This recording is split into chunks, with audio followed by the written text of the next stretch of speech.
Hey everybody, Doug Walsh here, and I'm back just to kind of go over some things I thought would be important today, which is how do we know, there's a lot of talk about like when you start young horses or restart horses, is when do you know it's time to get back in the saddle? And there's an old school philosophy that a lot of people had that were, like you buck it out with a horse, you kind of just ride through it.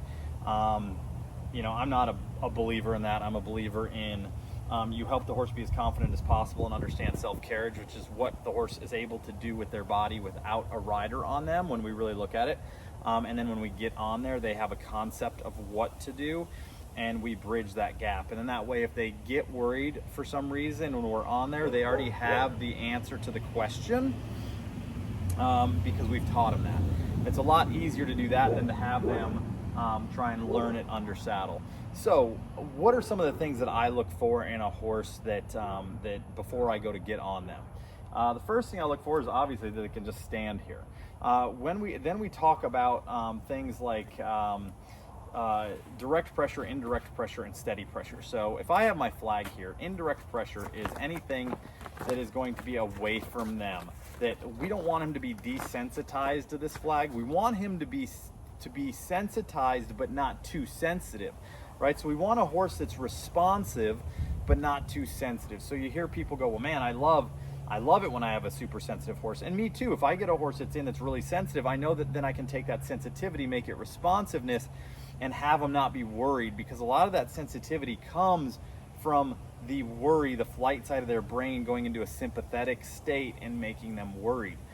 Then sometimes you have a dull horse that you have to bring a lot of energy up to get something out of them. So what we want is we want our horses that are super sensitive to come down and be responsive with their energy. We want our horses that don't have a lot of energy. We want to figure out what makes them excited and help bring that in and that energy up so we get the same responsiveness, the same lightness. So he's got steady pressure on him, which is his saddle. The steady pressure is anything that's physically on them that's putting pressure on them. The halter, the saddle, anything like that. So we have indirect pressure. So we want to check these three things. It's very important that we check these three things first, because if we have a horse that we can wave the flag and we can move them with the flag, because the flag is an extension of our arm, it's an extension of our energy, and we want to get to the point where we can use us as the energy, and this is just an aid for us.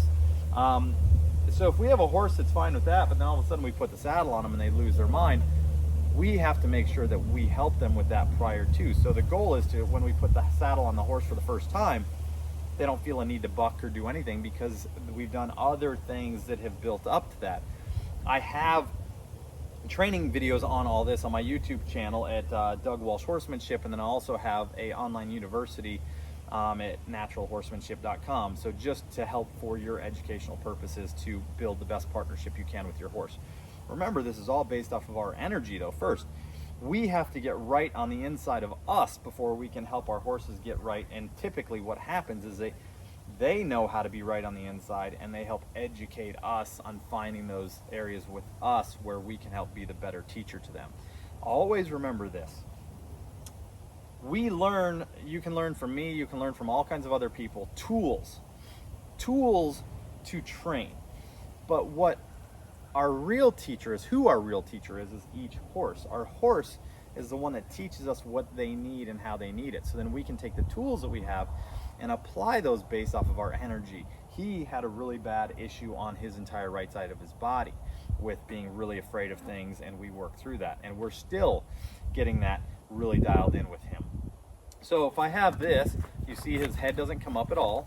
This is indirect pressure. I can go over his head. I can do this. Now if I want to use the same flag for energy and have him step over one step, he steps over. Now my goal is to not have the flag be the driving factor of that, but have my hand and my energy be the driving factor. So my energy is what's asking him. So if I don't even have the flag now and I just want to do this, will he follow the feel of my lead line? And now I want to work on fine-tuning that even more where the hind end doesn't move at all. So now if I want to have him move that front end over, and then I want to come to the hind end and have him to move the hind end over, and you see that head on the right side still steps up a little bit and comes up. I pay attention to those things as making sure that I want him to be as relaxed as possible when we're going through this. So if I ask him to move over and then step under with the inside hip like this, I want him to be relaxed through his body as I do that and feeling comfortable and calm. So can I deconstruct the hind end, and can I deconstruct the front end, and can I deconstruct the rib cage, and can I deconstruct the pole through the first 7 vertebrae to feel how soft and how relaxed they are. Also, with the backup, can I ask him just to take a step back really, really lightly? And can I ask him to come forward? So he's a little stuck. So I'm going to bring in my secondary aid, ask him just to take a step forward. If I want him to move laterally, I want to do the same thing. I want to go, can I just ask him to move laterally off to that side? And can I ask him to move laterally off to this side? So I'm paying attention to those small little things. You saw the head just come up like an inch or two. Those are things that I want to get really dialed in. Doesn't mean I can't get on them and ride them right now, but I know that if we have an issue, that head might come up for doing that. And when we do our transition work with our horses, we want to make sure the head is always relaxed in the position that we want it to be in, whether that's using themselves from the hind or on a loose rein or a long rein. The next thing I want to do is, can I put this over my horse's head without a big deal? I love this exercise because I go around the hind end and I want him to follow that around really nice and really light. Can I do the other side? Good boy, buddy. Can I do the other side? And have him just want to step under and around. And the first thing that we want with our horse, any horse we're working with, if we don't have trust built with them, nothing else is going to matter. I mean, it's like in a relationship. If you don't have a foundation built on trust, then you're going to get nowhere, because you're always going to be questioning each other and the motives and everything behind it. So I worked very diligently with him to get this trust down and get it to the point where he's been getting much better on that right side, and ask him to step up. So I want him to be so light off of that pressure that that's not a big deal. So if you want to find out how I got to this point, I have a lot of great free content on YouTube that you can watch on this. I've got a online university that's $10 a month. That is, it basically, for that $10 a month, you get more content, and then you can communicate back and forth with me and send me videos, and I can interact with you, which is pretty cool if you choose to do that. But there's also a lot of great content on YouTube if you subscribe on there.